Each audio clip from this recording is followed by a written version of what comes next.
Kia ora koutou. This is another video to show you how to do fractions in a practical sense. So right here we have, I'll do the example on here. We have a circle pretending that this is a pizza. We have 6 pizzas here.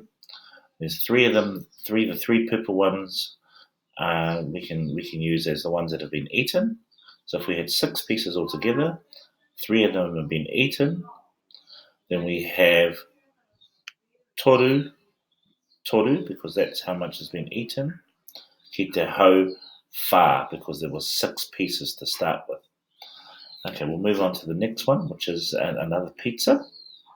We have had 6 pieces of pizza again, and 2 of them have been eaten. So once again, we start again. So he rua, so that becomes the tuarunga.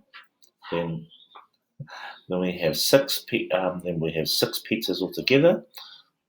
So tērā ko te tau raro. So no reira, when you write that as a fraction in Te Reo Pākehā, that is 2 pieces of pizza that have been eaten out of 6. So that is 2, 6. In Te Reo Māori, that is rua ki te hau ono. Kia ora.